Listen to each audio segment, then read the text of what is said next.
숄더 90도 에비덕션 상태에서 익스터널 로테이션을 하면 앞쪽에 움직임과 촉진이 만들어져요. 이 상태에서 마찬가지로 외전을 시키면 어깨가 이렇게 앞으로 빠져나오죠. 그래서 특히 이제 뭐 저는 야구 쪽에 많이 있었으니까 야구 선수들 공을 던질 때 이 상태에서 팔 이렇게 뒤로 빠지는 선수들이 있거든요. 보통 이런 증상을 제가 볼 때 기본적으로 가지고 있어요. 왜냐하면 이 팔이 이렇게 들려야 되는데 외전 시 뒤쪽으로 가는 게 편하거든요. 그러니까 이렇게 돼요. 그러면 앞쪽은 계속 늘어난 상태고 탑에 올라와도 얘는 늘어져 있고 이 상태에서 공을 때리려고 하니까 릴리스는 계속 뒤에서 만들어지는 뭐 그런 문제들이 계속 얽혀 있어요. 그래서 정렬 손상은 뭐 회복적 자세에서 세 가지 정렬 손상이 있는데요. 상완 골두의 3분의 1보다 더 많은 견갑골의 견봉보다 주로 전방에 위치한다. 상완 골두가 원위부의 상완골보다 계속 마찬가지 전방에 있고요. 어깨가 전방으로 나온 것처럼 보이지만 보통 상완골이 견봉 앞에 있고 더욱이 견갑골이 전방 경사되어 있다. 아까 제가 첫 번째 말씀드린 견갑골의 손상 증후군하고 같은 패턴이죠. 두 개가 얽힌 거예요. 그래서 조금 과격하게 표현하면 칼포시스, 스캐플라의 하방 회전, 견갑골의 전방이 다 같은 의미를 담아요. 그러면 무엇부터 문제가 생겼는지가 제가 볼 때 문제인 거지. 이 중에 하나가 있으면 나머지 둘도 패키지로 같이 갈 가능성이 아주 높은 거죠. 그래서 아까 제가 말씀드린 대로 그냥 하나만 보고 이게 뭔가를 해결하기에는 조금 애매한 것 같아요. 그다음 상대적 유연과 뻣뻣함. 전방 관절낭이 후방 관절낭 또는 상완 경관절 외전 근육보다 더 유연하다. 아까 그 말이에요. 왜냐하면 얘가 전방으로 갔으니까. 요거는 제가 뒤에서 다시 조금 더 설명을 드릴 텐데요. 그래서 견갑 거근보다 대흉근이 짧아져 있고 그게 전방 활동, 근육의 측면에서 봤을 때또 그 다음에 극하근과 소원근이 상완골 하강으로 작용할 때 견갑 하근보다 강하게 작용한다. 그래서 외회전 하강근이 우세해지면 후방 관절낭이 뻣뻣해지고 후방 활주가 제한된다. 후방 활주가 제한되면 보세요. 상완골이 이렇게 들릴 때 이 휴머럴 헤드가 어디로 움직여야 얘가 팔이 쉽게 올라갈 것 같아요? 뒤죠. 뒤로 공간을 만들어내야 얘가 팔이 올라가죠. 근데 만약에 이 상완골 전방 회전 증후군처럼 후방이 딱딱하면 제가 이렇게 들어 올리면 뒤에서 헤드를 받아줄 공간이 없으면 어떻게 돼요? 뱉어내죠. 그죠? 그러니까 당연히 포워드 플렉션이 제한될 수밖에 없는 거죠. 근데 이거는 어깨에만 존재하는 게 아니라 고관절에서도 같은 증상을. 만약에 제가 데드리프트 형태나 힙힌지를 만들 때 후방의 관절낭이 딱딱해지면 뱉어낼 거 아니에요. 뱉어내면 그 다음 동작은 어떻게 되겠어요? 그래서 스쿼트나 그런 뭐 스쿼트 동작을 할 때 이건 스쿼트나 특히 스쿼트류를 할 때 힙 드라이브가 안 되는 사람들의 대체적인 상황을 보면 이 힙 조인트에 똑같은 후방 구축이 존재해요. 그래서 아까 제가 말씀드린 후방 락킹에서 어깨도 문제지만 힙 조인트에서도 문제. 그래서 그분들이 힙 조인트가 열리지 않으니까 그 열리지 않은 것을 커버할 데가 없으니까 무릎을 앞으로 빼면서 내려가게 되는 거죠. 뭐 이런 식으로 만들어져요. 그래서 같은 제가 볼 때 그래서 저는 사실은 공부는 그렇게 했거든요. 어깨만 하다가 그리고 안 돼서 어깨 안 되니까 스파인을 해야 되겠다. 스파인 하다가 얘도 안 되니까 다시 뭐 그렇다고 제가 그걸 다 했다고 하는 건 아니고요. 다시 힙 조인트 하다가 뭐 이렇게 하면서 연결시켜 보니까 어깨하고 힙하고 97.5%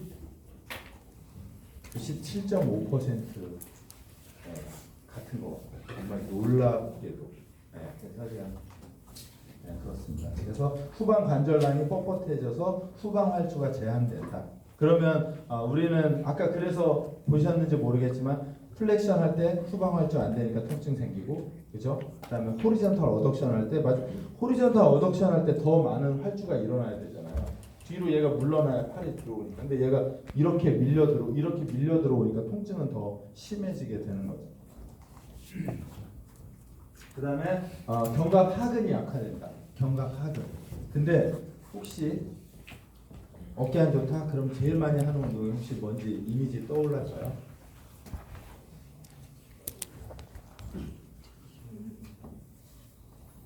네.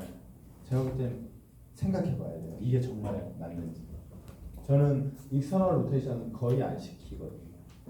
왜냐하면 견갑 하근이 약화돼서, 왜냐면 얘가 이렇게 앞으로 밀려나갔으니까 이 앞쪽에 안정화를 시키는 견갑 하근이 강력하다면 밀려나는 걸 허락하지 않았겠죠. 그죠? 그러면 견갑 하근 뒤에 뭐가 있죠? 그냥 커프로만 보면 견갑 하근 뒤에 뭐가 있어요? 인프라스펙터스.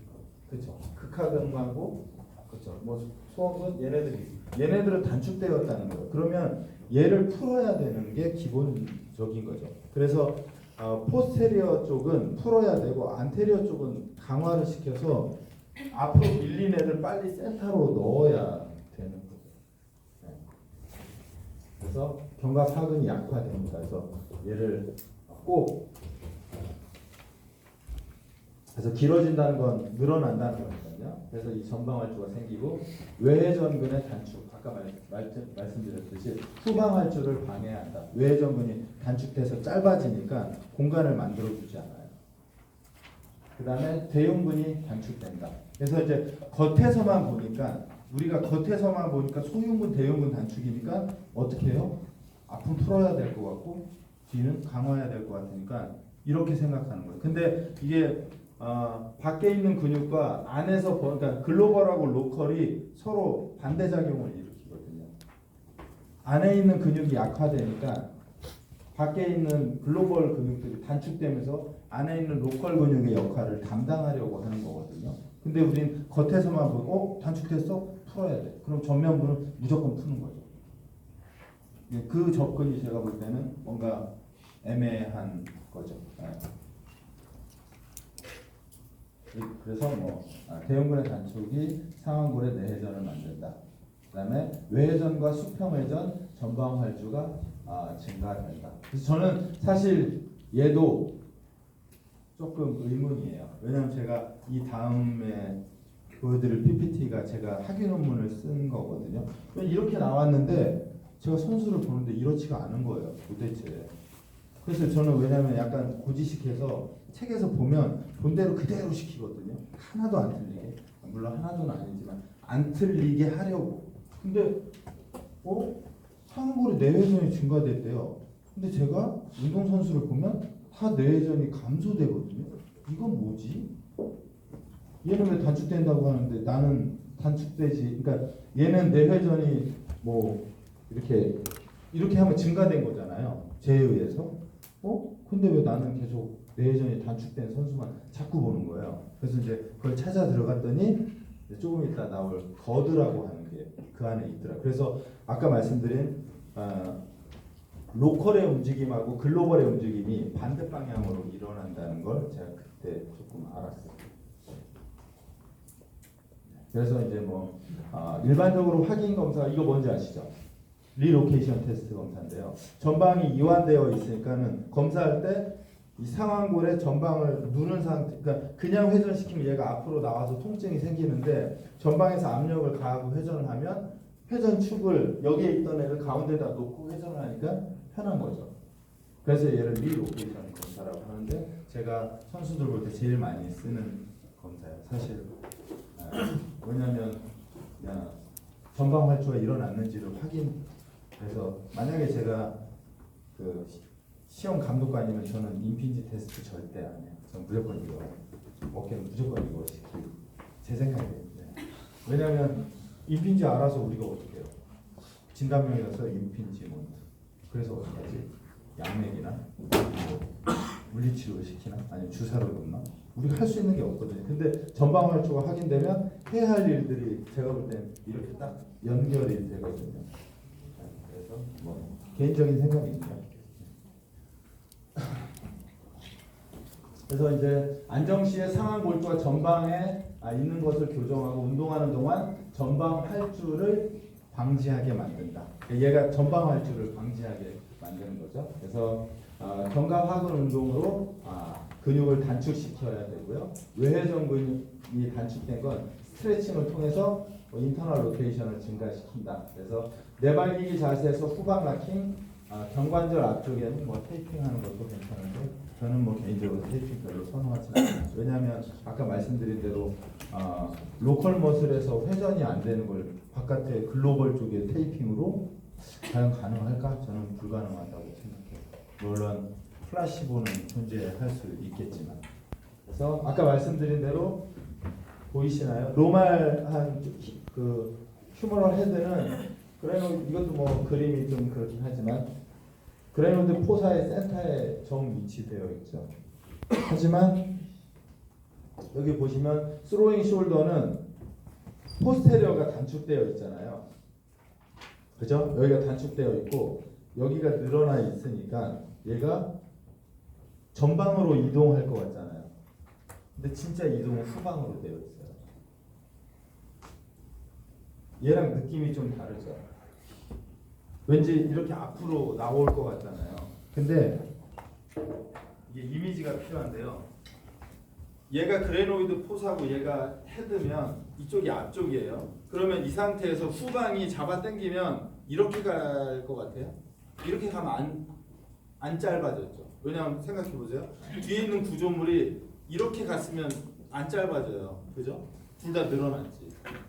근데 짧아지려면 이렇게 돼야 짧아진 거죠. 어떤 느낌인지 아시겠어요?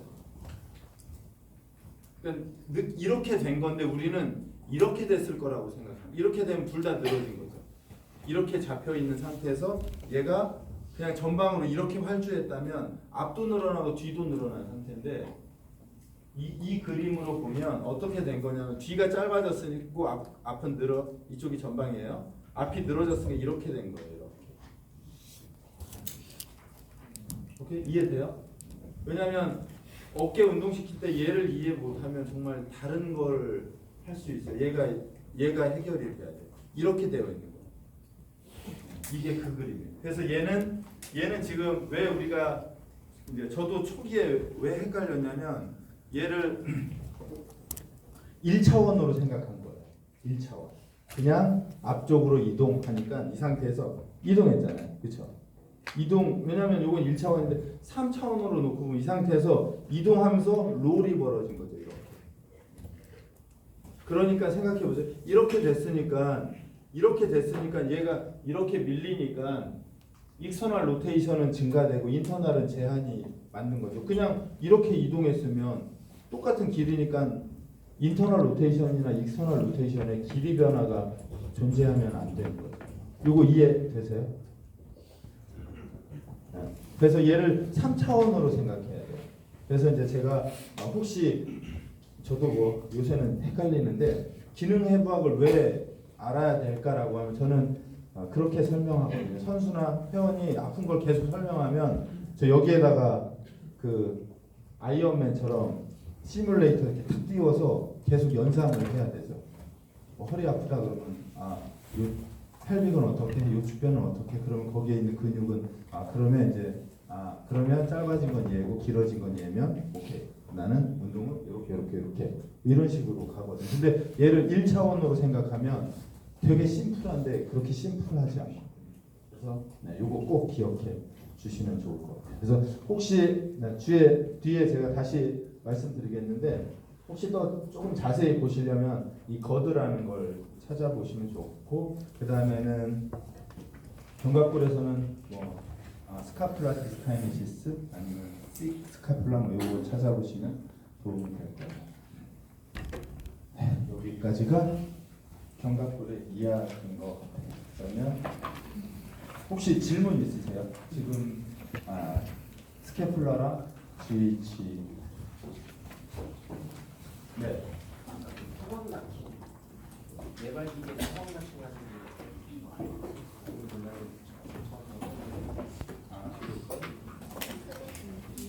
후방 락킹을 하는 동안 포워드 플렉션을 만드는 거예요. 그렇죠. 이 상태에서 누르면 얘가 늘어나게 되겠죠. 그렇죠? 네, 그 동작을 만들겠다.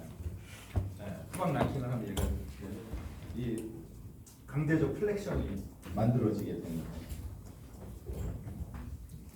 그러면 완전히 그 머리에 붙을 만큼 이렇게 될 때까지 밀어야 돼요. 혹시 또 질문? 제가 더 복잡하게 해드렸나요? 괜찮으세요? 조금 더 복잡해질 건데요. 대신에 제가 이 아이템들을 왜 말씀드리냐면 오후에 할 실기가 사실은 얘를 기반으로 계속 만들어져요. 그래서 제가 뭐 볼 때는 제가 오늘 말씀드리는 몇 가지를 조금 더 보고 얘를 보면 훨씬 더, 그래서 오늘 제가 볼 때는 만약 보신 분도 있고 안 보신 분도 있을 텐데 안 보신 분들은 시간 날 때마다 걔를 좀 보면서 운동을 바라보면 시각이 완전 달라지거든요. 그래서 다시 뭐 저희 시험 얘기를 좀 하면 저는 오스페딕 테스트는 정말 왜 하는지 모르겠어요. 병원에서 다 해봤거든요. 슬랩 진단받아서 올 거고 극상근 손상된 거 진단받아 올 건데 왜 우리가 또 그 테스트를 만약에 이건 뭐 정책인지 모르겠지만 저한테 만약에 검사를 해라 그러면서 ROM, MMT 그 다음에 움직임 테스트 아마 걔를 시킬 것 같아요. 왜냐하면 그게 우리한테 아주 직접적이라고 저는 생각하거든요. 자 이제 네 번째, 이게 제가 좀 오래된 논문이긴 하지만 제가 이 이후로는 공부를 잘 안 했나 봐요. 지도 교수님하고 헤어져서 학교를 안 가서 그런.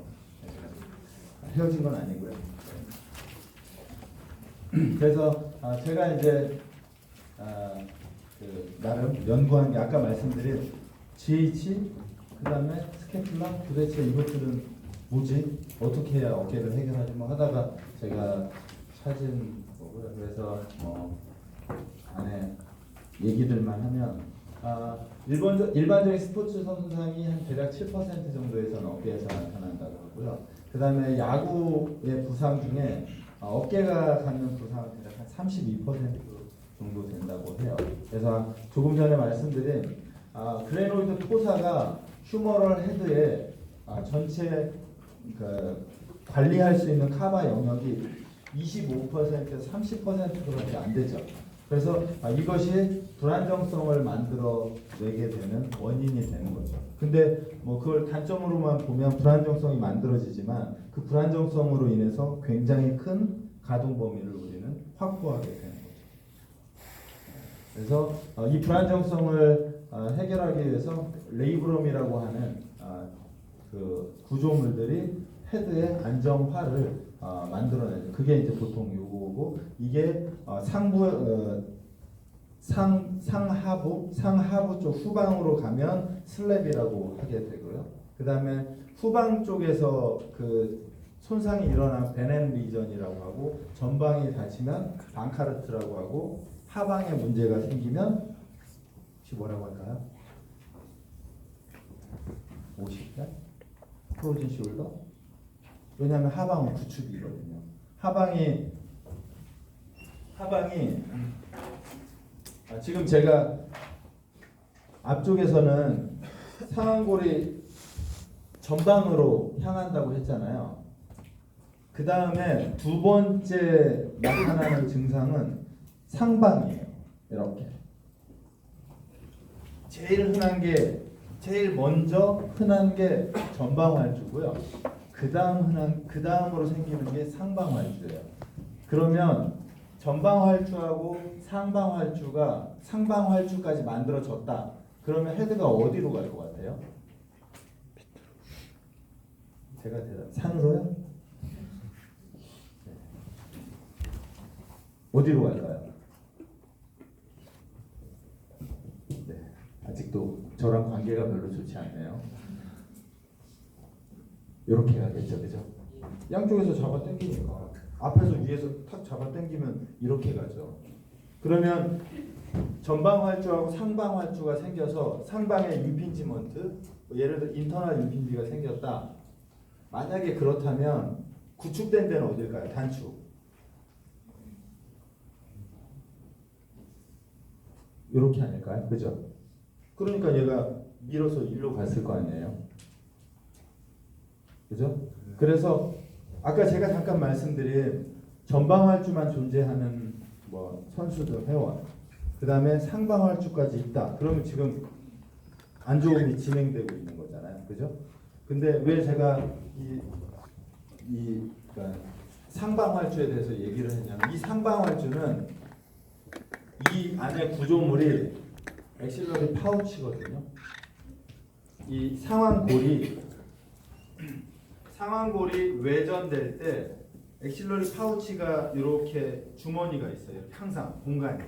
그래서 얘가 들리면 로렌 슬라이드가 생기면서 얘가 밑으로 이렇게 툭 떨어져서 어깨가 이렇게 올라오는 거예요. 근데 얘가 어떠한 이유에서든지 플랫해져 버렸어요. 제가 올라가면 슬라이딩 없죠. 그럼 어떻게 되죠?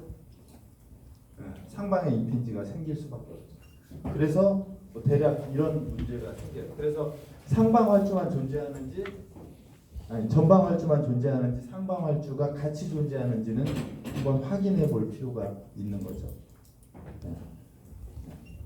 그래서 이제 뭐 전체적인 이 뎁스를 높이기 위해서 그레놀드 레이브럼이 이렇게 존재한다. 그래서 아까 제가 말씀드린 용어들이 사실은 레이브럼의 전체적인 이름이에요. 그게 어디에 있느냐에 따라서 슬랩이냐, 베넷이냐, 방카르트냐, 그 다음에 그 포사에 그 뭐 굳어짐이 생기면 뭐 프로진 숄더 뭐 이렇게 명명하는 것 같아요. 물론 그걸 다르게 보는 분도 있을 수 있겠는데 저는 그렇게 이해하고 있어요. 그 다음에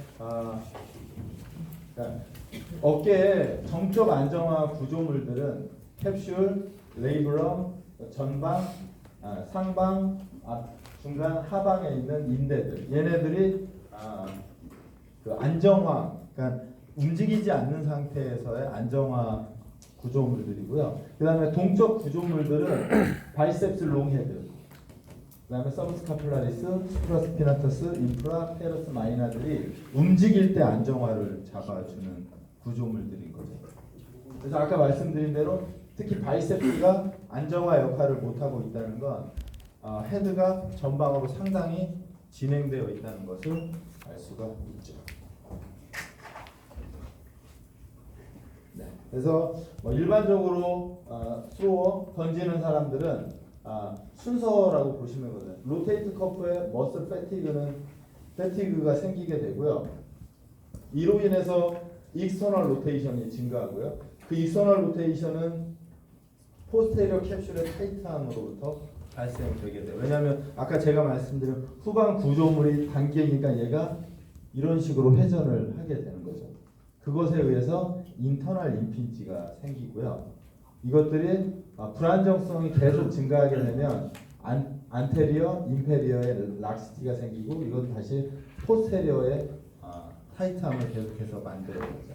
그래서 이게 세컨더리 임핀지먼트를 만들어내게 되는 거죠.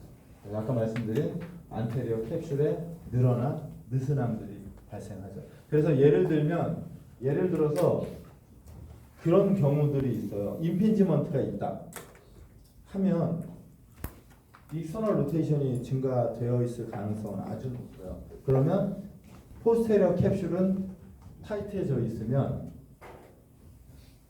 전방 활주는 벌어져 있는 거죠. 그죠? 합리적 추론 아닌가요? 아닙니다. 저는 이렇게 추론하거든요. 그래서 만약에 예를 들어서 이렇게 해서 이게 계속 진행되면 세컨더리 임핀지에서 그 다음은 혹시 어디로 갈 것 같아요? 그 다음 병변은 어디로?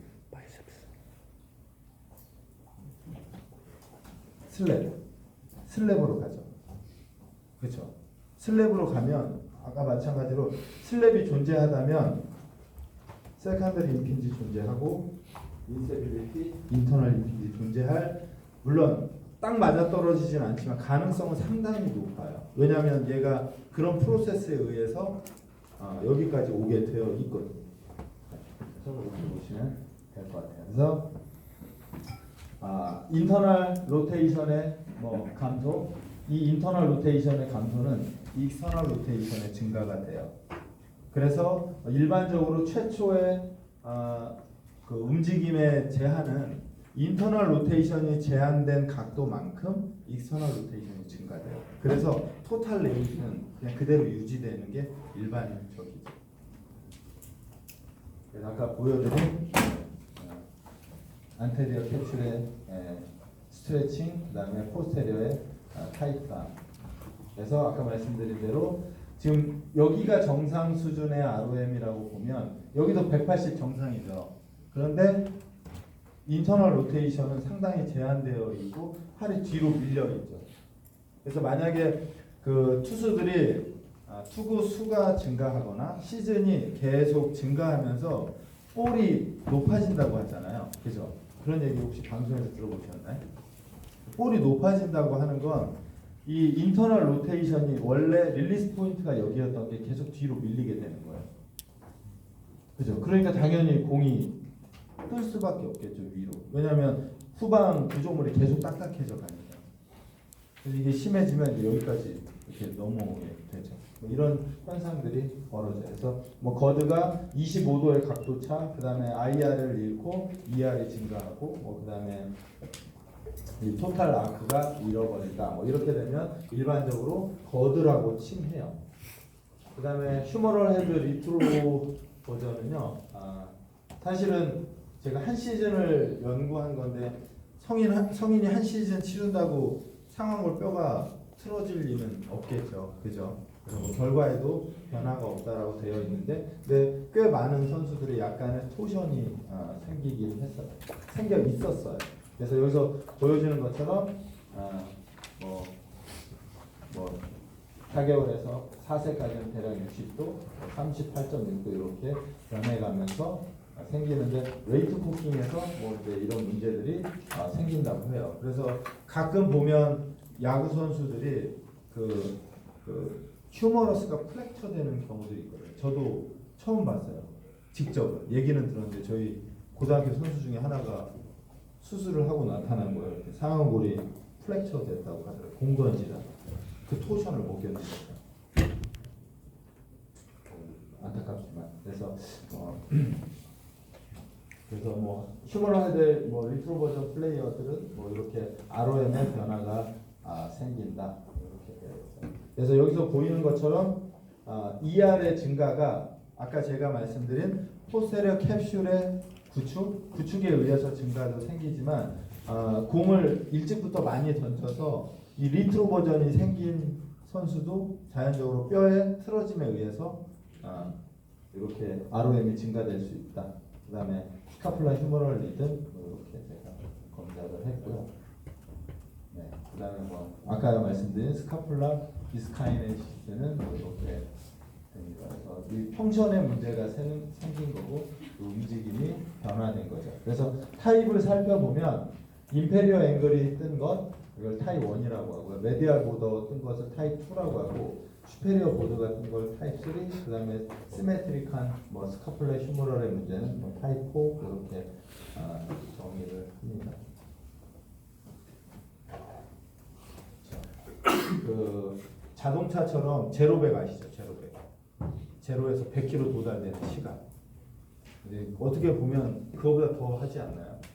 제로에서 시작해서 150km를 만들어내니까 제가 볼 때 그래서 야구의 투수를 아트라고 해요. 스포츠의 아트.